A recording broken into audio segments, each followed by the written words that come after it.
The show starts in 10, 9, 8, 7, 6, 5, 4, 3, 2, 1, go. The following content contains adult language and humor that is not suitable for viewers under the age of 18. Viewer discretion is strongly advised. Call bullshit. The views and opinions expressed during the following video content are those of the individual and may not reflect those of others.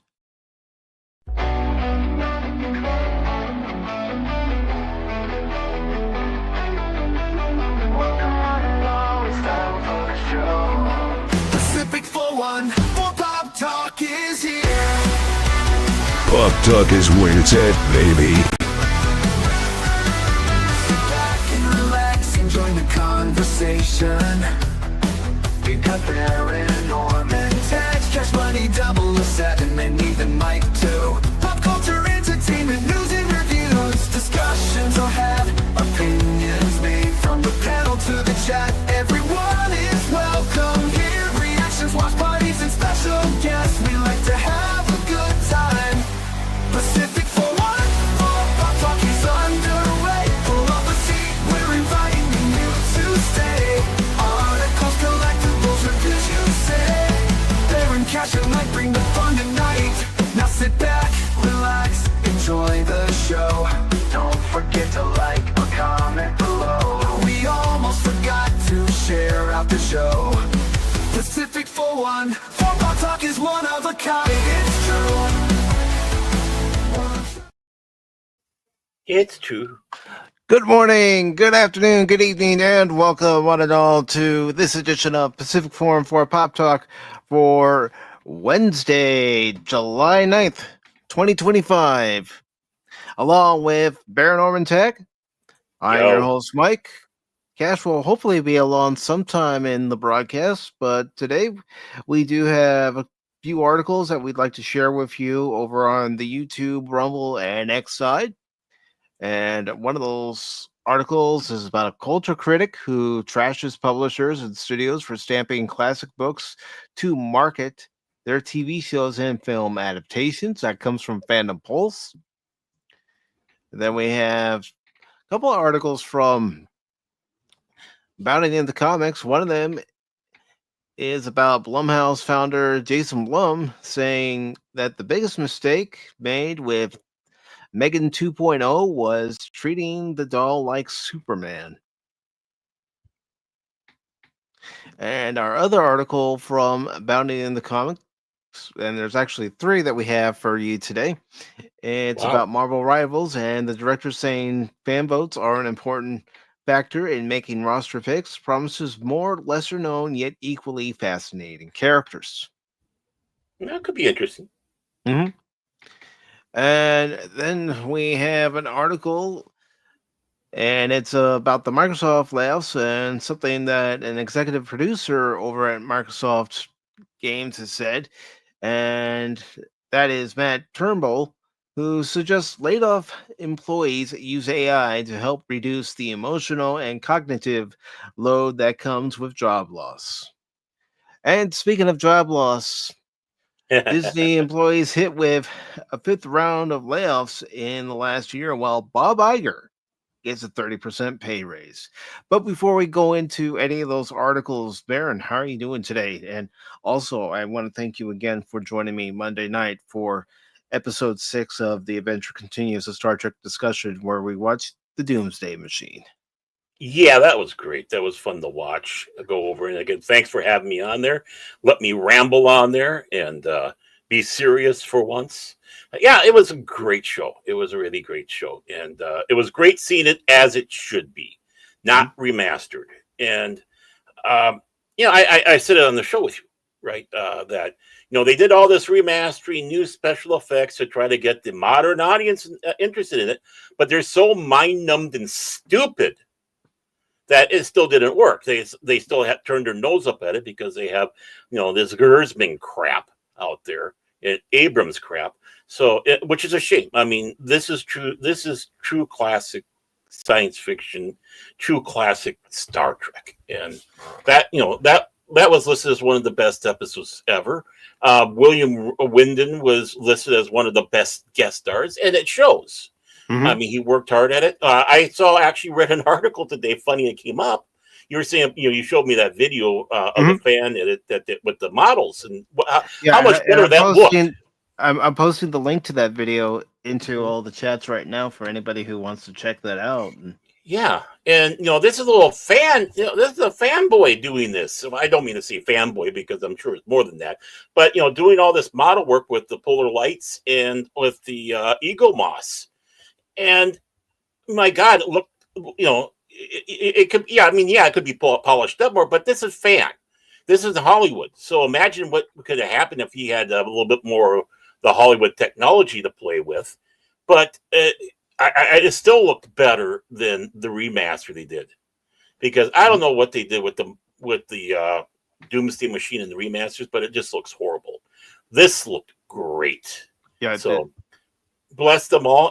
But the article, talking about as I was reading through there, it's like how he was doing like Queeg from the King Mutiny. Instead of having the metal balls, he's doing the shuffle with the data cards. And it's like, there we go. I mean, someone spotted that better than me in there. I don't know why. I didn't catch it. I just was noticing how the fidgeting that he was doing, even kind of biting down on one of them a little bit. It's like, this is believable for a man in that position. But then they throw that in there. It's like, oh, I'm sure he was channeling a little bit of the Humphrey Bogart, Oh yeah. I mean, again, the whole point of doing the Adventure Continues a Star Trek discussion is to showcase these good episodes. And yeah, we will get to episodes that maybe don't get as much love as some of the better known episodes, but we'll still highlight them and tell you why you should watch them. Yeah, again, this is great. I mean, this Star Trek is great. It just gets that firing up. Again, it makes me really want to start delving into my old classic stuff that I have here in my library. Not that it takes much for that. But yeah, even as I sat back and said, the FASA game systems and put out. And it's like, oh, I want to start pulling those out and start going through there because, they weren't perfect, but it's like with a little tweaking with the games master, you can come out with some great Star Trek in the classic era or even into the movie era. And, torpedoes be damned. Let's go. That's right.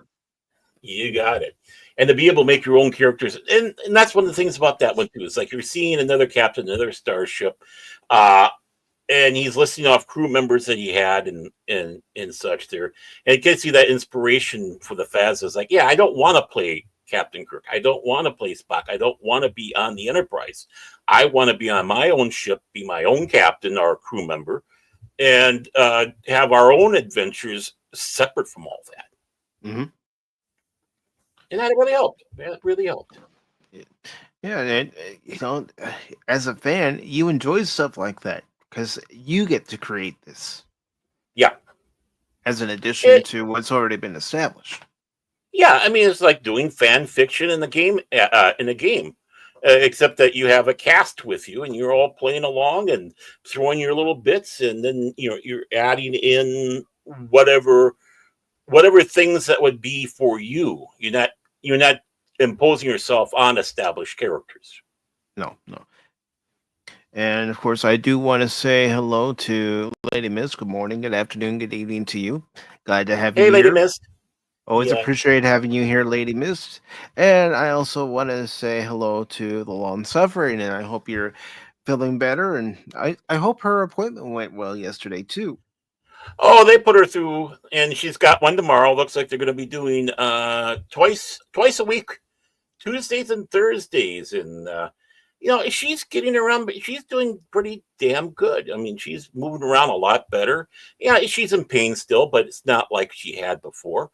And I'm really proud of her. I really am. She is a trooper in that area, and it's not her first rodeo, obviously, but I think this is going better than previous stuff that she had done. And good.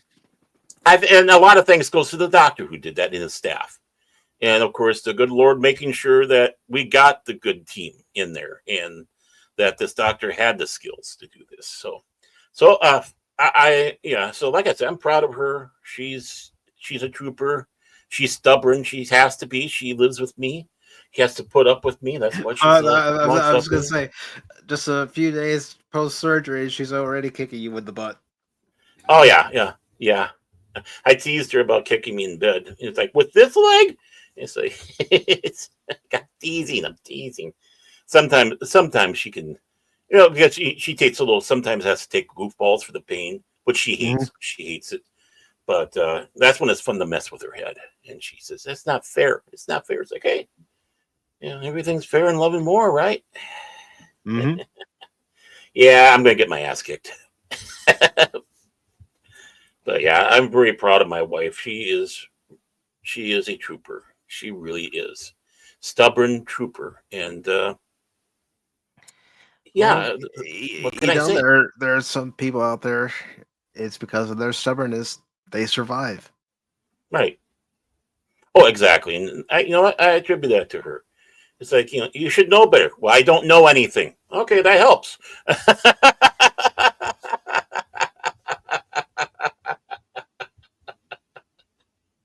you know? Mm-hmm. So, So, are you ready to get into our first article here, Baron? oh, I think so. I mean, I'll try not to do anything about Will Wheaton because it'll turn into a cuss fest. At this point, you know how I look at Will Wheaton. He's gonna do what he's gonna do, and you know what? Maybe the best thing we do is ignore him. Right. I just guess at the time it really hackles my hide because he's attacking people like me for causing the deaths down there, and it's like okay. I'm not gonna start. I'm not gonna start. The only thing I'm gonna say about it is politics shouldn't be brought into the devastating tragedy that happened in Texas. No, That flooding no, happened so quickly, nobody could get out in time, and you shouldn't 109. politicize any tragedy. I don't care No, what side of the aisle you're on. exactly. If you And start villainizing a politician because you don't agree with them, and mhm. the people that, especially after a lot of people have died, then you're showing me exactly the kind of person you are, and I want nothing to do with you. No, and it's absolutely disgusting that you even are part of Star Trek, and that every freaking moron keeps on coming to you about doing Star Trek stuff. It's like, no, you, and I won't even talk about James freaking Gunn. He's all over the place with his lies. Yeah. With Superman coming out, all I'm going to say about that: if you want to go see it, you want to spend Yeah, your go money ahead. and go see it, go and Yeah, see it. Judge it for yourself. That's the best exactly. thing to do. Right. I mean, I don't want to see it because of what he's been saying. And I'll hear what Stone Loki has to say and all that. I don't. All these others are paid off. They're kissing ass. Warner Brothers is doing a hard job pushing this because they need it, and so I'm sure that a lot of positive reviews. There was a little cha-ching to it.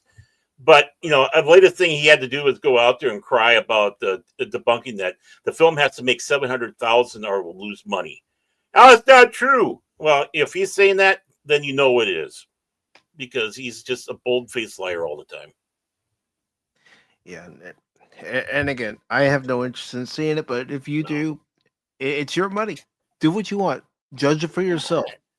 I want to be If excited for a Superman film. it's like there are certain games, Doom: The Dark Ages didn't get the best reviews. No, Hasn't really sold well, no. but I played it for myself and I had a blast. Mm-hmm. Right. And the thing is, too, is I trust those of us in our circle because we have good taste. And yeah, I'm sure there's going to be people in our circle that say, yeah, it wasn't bad. And I'm sure there's going to be some that say this absolutely sucks, keister. But I trust what they have to say more. And, and that weighs in whether I want to see it on streaming or not. Yeah. But I'm not going to waste my money in a theater for this. But also, and this is no offense to anybody, but Is the word of someone like us the word of God? No, it isn't. Because No, no. just because one person doesn't like it doesn't mean another person will like it. Yeah. You know, That- I yeah. could come to you and tell you to go see Superman. Say if I go see it, but you Mhm. already have your mind set up. Oh, no, sorry, Mike. I appreciate you Right. letting me know what it's like, but I still have no interest in seeing it. Hmm. Exactly. Thing is, I just trust the word of all of us here because I do listen to more than one person when they talk about it, and Mhm. obviously, we're all vocal in there. So the ones that do see it, so I really respect the word of Loki because I know he's going to lay it out why, um, as well as 24/7, who I don't think has any interest in seeing it, which is sad to hear because he loves Superman and all that, Mhm. um, and some of the others that we cross pollinate with. But that's the nice thing. Sometimes you hear that debate, and then you can make a decision for yourself off of that, what people are saying. Um, but like I said, I take those words more than Rotten Tomatoes or Screen Rant, Game Rant, all those stuff, because we all know what pieces of shit they are. Yeah, and I liked IGN, Ballerina. you did, you did. I thought it was decent. I didn't think it was the greatest No. installment in the John Wick films, but I thought it was decent. Yeah, Jace thought it was even better than Rebel Moon. So And on that note, ladies and gentlemen, we are going to go ahead and get into our first article here.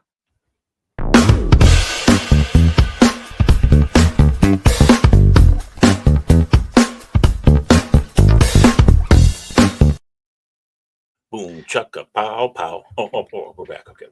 Yeah, we are back there. So this was posted on July 8th, just yesterday. It's by John F. Trent from Fandom Pulse. And it says culture critic trashes publishers and studios for stamping classic books to market their crap puddle TV show and film adaptations. I agree 100% without even going into the story more. And it says here, a culture critic has put publishers and film and TV studios on blast for not only using new prints of books to market bad TV and film adaptations, but marketing them with unremovable stamps. Yeah. Now a Well, major motion picture. mhm. Culture critic Sid Kenobi posted text. Here is a trend that absolutely needs to die. Publishers putting unremovable stamps like this on book covers, using new versions of the books to try to market shit show TV shows that have nothing to do with the story in the books to begin with. It is literally a retard stamp. I haven't heard from Stig in a long time. This is great.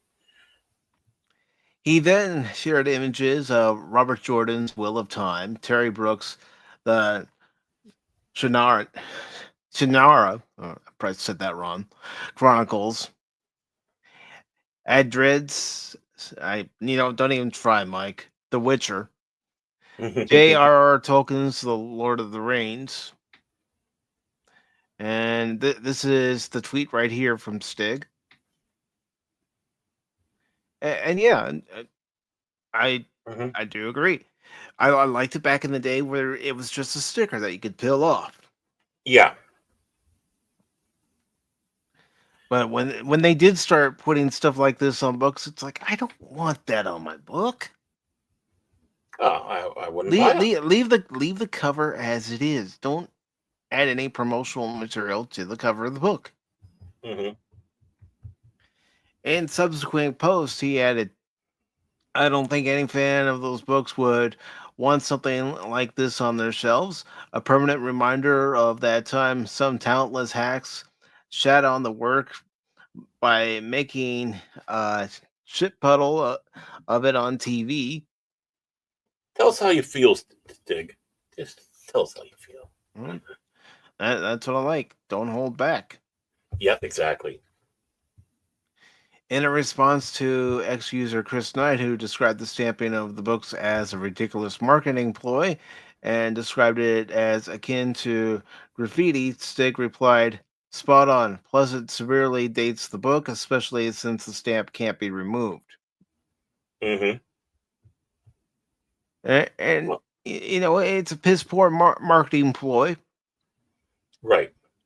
It And is. like I said, I don't want that on the cover of my book. I want the cover to look pristine, as it is meant to look, as it is was intended to look.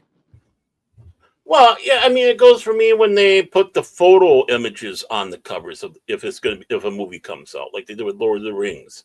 I mean, yeah, I mean, nothing against Elijah Wood, but I don't want to see you on the cover of Lord of the Rings book from the a picture from the movie. I want, hey, take some of the art that that they did, for the design in the movie and put it on there. But I always hated photo novel covers.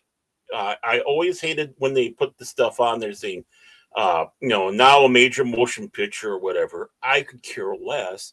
I mean, I'm ashamed that the only copy of Do Androids Dream of Electric Sheep is basically it's Blade Runner and has the a poster of Blade Runner on there, where the movie and the book are just almost two separate entities. I mean, I literally have to, I want to reread it, but I want to get a copy that it says no Blade Runner, no reference to Blade Runner, Do Androids Dream of Electric Sheep, and it does mean something, and that's not a swipe at Blade Runner. I love Blade Runner. Don't get me wrong, but I always hate these, just like they did with the Starship Poopers. I mean, I go even that far when they do that marketing tie-in. You shouldn't have to. And nothing about the movie Starship Poopers had anything to do with the book. No. And that's what pisses me off. Verhoeven didn't even read the original book. That's why I'm hoping this reboot, which in that article we read a few months back, where people in charge were saying they are going to be relying heavily on the book. I hope they do. Because I want to see what that movie's going to look like. Plus, I need to read the book. I've never read the book. Oh, it's a good book. It is a great book. It gets you talking. Obviously, people are still talking about it how many years later. And the thing is the Marines themselves, they're one man armored. Think about the 40K. This is where 40K stole the Space Marines.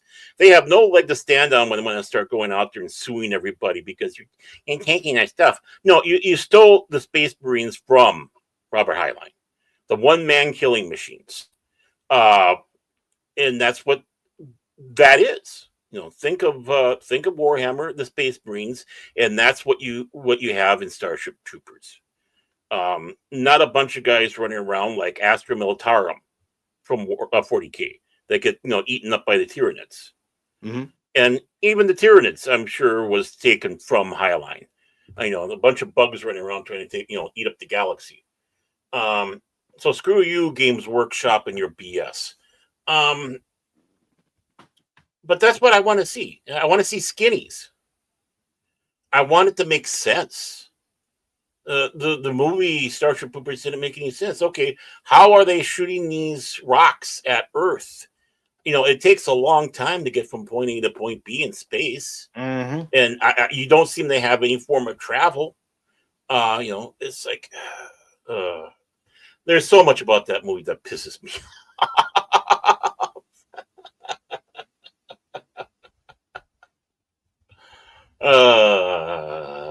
The only thing that didn't piss me off about that movie was Dina Meyer. Yeah, yeah. I mean, granted, she shouldn't have been playing that part of Dizzy because they were all supposed to be men. But damn, if you're going to have a female Dizzy, yeah, I know what you mean, Jet Sparks, wormholes. But there's nothing about it that showed that the bugs were actually intelligent beings. It just kind of showed that there were a bunch of mindless drones just running all over the place, and you had the Mind Hive Queen Mother that felt fear because Doogie Howser was standing too close to it. I mean, other than that, like I said, what about it showed that these were anyway technologically capable of doing this stuff? Yeah. I mean, it was no different than the Borg Queen herself sending out millions of drones on different Borg ships Right. out through the galaxy. Hmm. But they had ships. They were able to do warp. And that's the thing. It's like, Hmm. but And not just warp, Baron, transwarp. transwarp. Yep. Well, they got it right. Let's come on, Federation. When they did the next generation, they just should have sat back and said with the new warp system that it was transwarp. That's what they should have done. But who am I to say? But yeah, I mean, I hate, like I said, I hate the photo covers to the novels when it's a tie-in, or they slap across. They're now a major motion picture or coming soon. All that stuff is like, no, it just if people Or, people can figure it out. if it's not saying major motion picture, it's giving you the release date of its movie Mhm. adaptation. And Right. Which dates the book. Mhm. It's just too topical. And then again, with Lord of the Rings, you're tying it into the Rings of Power. They have nothing to do with each other. Nothing. Not a damn thing. Or with the Game of Thrones, you have that new series that has nothing to do with the book. The unfinished book series that'll never get done because good old George R.R. Martin is too busy complaining about how good Tolkien is compared to him and singing about floppy wieners. But now you have that prequel series or whatever. Why stamp it on those books? It has nothing to do with those books, right? And just Sparks says in relation to Starship Troopers, I mean, the Terran Federation, it's been shown in the movie that they have warp drives and maybe the plasma they shoot into space that hits those meteors probably fall through those wormholes. Yeah, but it wasn't the Terran Federation doing that. It was the bugs doing it. The Terran Federation, we saw they're capable of of going FTL, and they were capable, had capable weapons and such. But all we ever saw of the bugs, they just ran around and stabbed people and tried to eat them, and were on the planet. Try to No burn sign them. of any right. No sign of technology. Not a thing. Verhoeven didn't even do that. It's like, how are they able to do this stuff? Highline, at least, I have to reread the book actually, but Highline at least had a very plausible. Plus, it wasn't just the bugs; he had the skinnies. So, uh, so I don't know. But I agree. I agree with Steve. Like I said, it's been a long time since I've seen anything from him. I don't know when Verhoeven actually released anything new. Oh, Not that I no, not, I'm talking about Stig Kenobi. It's been a long time oh, since I've seen anything from him. I mean, I know he's probably been active, but that's it's like, oh, I haven't seen him in a while. He never came up in feeds or anything. I well, yeah, like the guy. I mean that's the thing with these social media sites. You may be Mhm, following somebody and they're following you, but chances are they mhm. may not even see what you've posted. Right. All right. They're kind enough to unsubscribe you. It's like, oh, thank you. I've had that That's it. happen. People that were following me or I'm following them. It's like, did you Oh unfollow yeah. me? No, no. Did you unfollow me? No. All right. Well, then let's fix that situation. Right. I mean, I come across. It's like, wait a moment. I know I hit click to follow this person. What the hell? And I just make sure I click it again and become part of the party. But Become yeah, part of this the is a party, part of the fun. yeah. I mean, that's like having the Holy Bible. Someone goes out there and has a King James Bible, and they put on the cover William Defoe as Jesus Christ, and across the top there, put in there the Bible, the Last Temptation of Christ. Now a major motion picture. Yeah, that looks good, huh?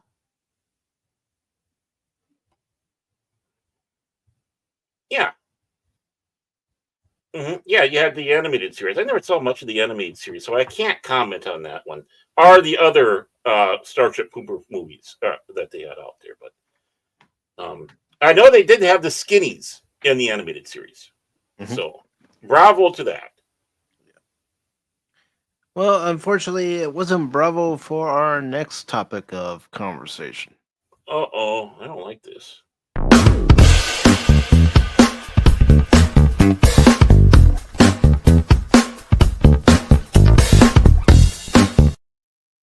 I want to be positive. Don't make me negative.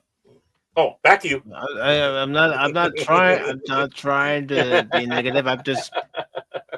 I'm being matter of fact. I mean, I saw this and I said it doesn't know what it wants to be. Yeah. So, let's start it out with this. Everything sucks. Yeah, Yeah. that's what they say. Pop talks dishing out negativity every single day. There we go. There we go. It's been a long time since we. Hey, I love this new layout. We haven't played that in a long time because we were on Mhm. Evening Lux, Yeah. and I never brought that over. There are a couple Yeah. clips that we have here that I didn't bring over.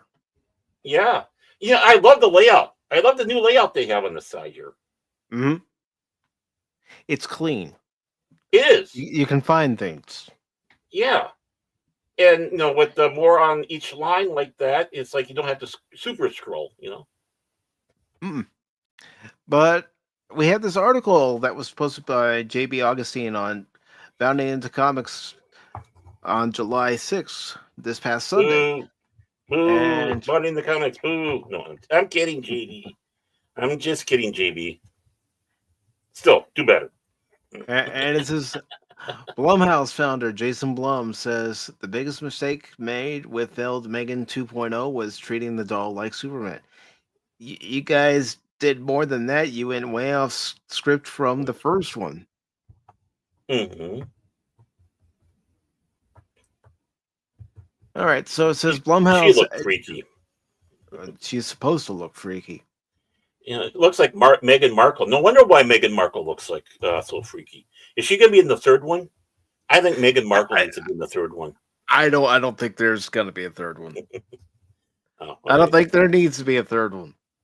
Well, then They they had a lot of potential with this series, and Mm-hmm. they dropped the ball with the second one.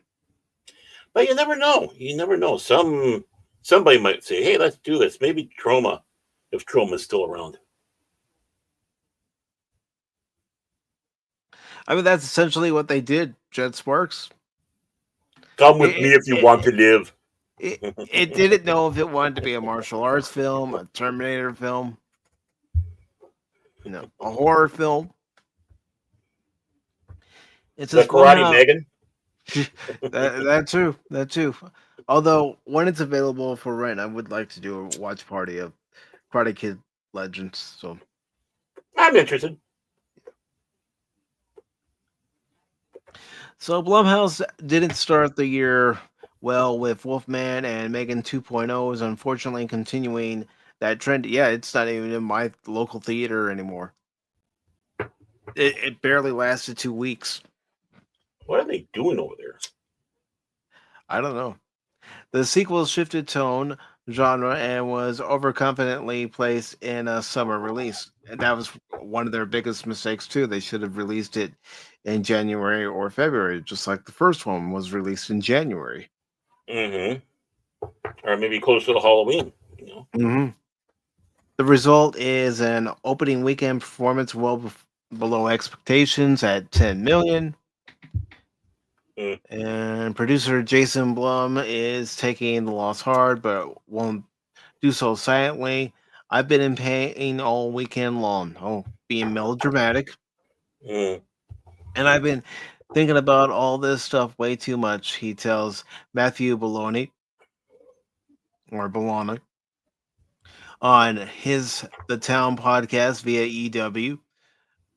I thought, you know what? If Blumhouse is in a slump, I'd like to tell that story. I don't want other people to tell the story.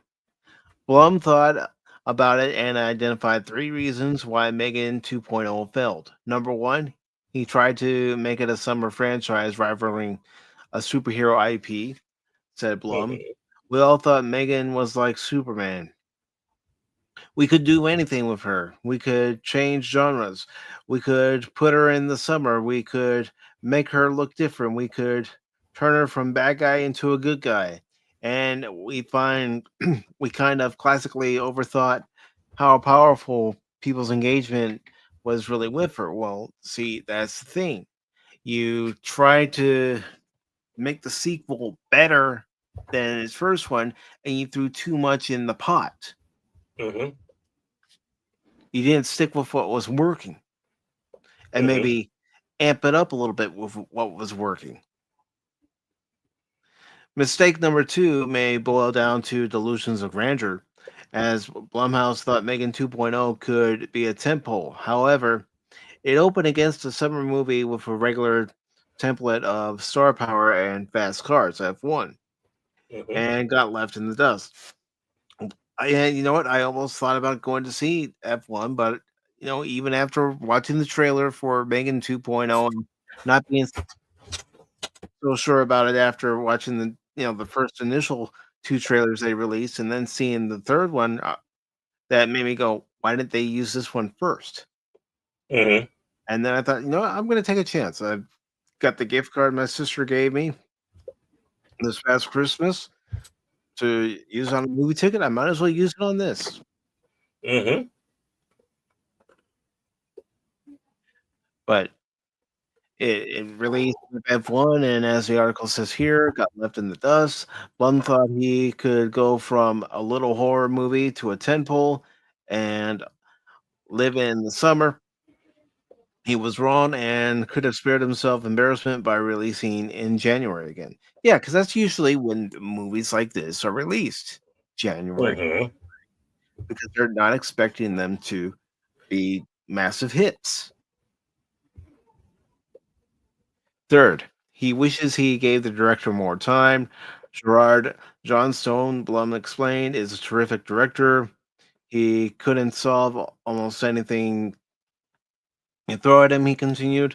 On this, again, we got over our skis too far. Summer movie, changed the genre, set the date. We got too excited. We got too excited by Megan, and, she didn't work. So that's what happened. Oh, it was more than that. Mhm. Your teaser trailers didn't work either. Any chance a sequel to 2.0 had is probably dashed like dinner, but Hollywood doesn't work like it used to. A spinoff, however, is powering up. Soulmate, which Megan co-producer James Wan describes as AI meets Fatal Attraction, is due out at the start of next year. Megan obviously dabbles in the PG-13 world, the younger demographic, although there is a rated R version of the first one, and it's only because of a few extra minutes of scenes, and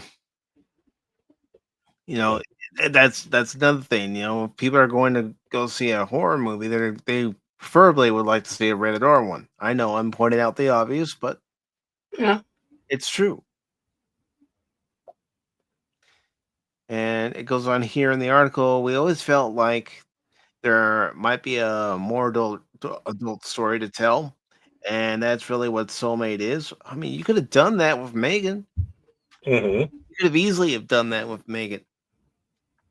Want to explain to EW Soulmate is basically set in the same AI world, but seen through a more grown-up perspective.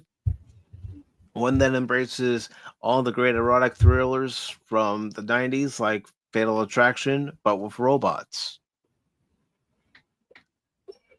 And Could looks work. like that's the end of the article. Yeah, it could work, but it could have also worked with Megan. Well, the thing I do like about this is he is not blaming the fans. Yeah, He's not blaming the moviegoers. He is taking it. And yeah, it might sound like melodramatic in the beginning there, but the thing is, this is one of his creations, and he realizes he got carried away, And yeah, it is bothering. Just like anyone who does any form of art, and it's like the worst critic is yourself. And the fact that he has assessed all this, and I'm sure he's just talking about. I'm sure there's even more that he's assessed, but these are the ones that made it into whatever the podcast was. Well, help him. Like I said, when you take it, realize it's me. I'm the one, and I realize I did the wrong things here. That hopefully will help this new one he's got coming out that he wants to have. And it's like, now knowing what you know now, that could be a barn burner, and maybe hopefully revive it a little bit, maybe open the doors up to another Megan that will be done better. Yeah. So I wouldn't say that Megan's out, out of the calling. It just, let's see how well this next one does. And if it's in the same universe, well, I mean, look, he had Freddie meet Jason. It's like, Yeah, I mean, there's no, no blockage or blockade, I should say, saying that there couldn't be some sort of meetup between this next AI robot and Megan. right. And, and that's how he didn't let it naturally grow. And that's the thing. He went from a low budget, good movie, right? Did well, to, let's go nuts. It's very well considering its $12 million budget. I think it made something like 180 million worldwide. Right. What Superman will do. Total. I'm just kidding. But no, but the thing is I think he realized he got too big for his britches. He thought, aha, I got it. This is it. This is the golden ticket. This is the golden egg. And didn't realize what he was doing. It's like, let's do this, let's do that. Okay, let's make shit stoop. We'll start with the bottom, the thing of water, put some shit in there, and then they'll start adding more stuff to it to see how well this is. It's like, no, it's supposed to be stone soup. You just started off wrong. Yeah, I don't want to make it sound like Megan 2.0 is the first sequel to ever, try to throw too much into the pot at once. It's not. Other sequels have done it and have performed not as well either. No. He should have sat back and saw what made this a movie good. What were the weak parts of the movie, and how can we avoid that? How can you want to make a better film? The strengths of the first one. I mean, like I said, I felt that the last 20 minutes of the first one is where it fell off. It was good up until that point. I think the last 20 minutes, started weighing it down. It's like, no, you're losing sight on the ball. Keep your eye on the ball. But yeah, I mean,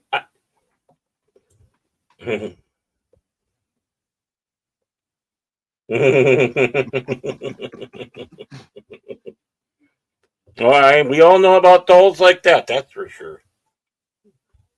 My sister had a doll like that. I thought it was creepy.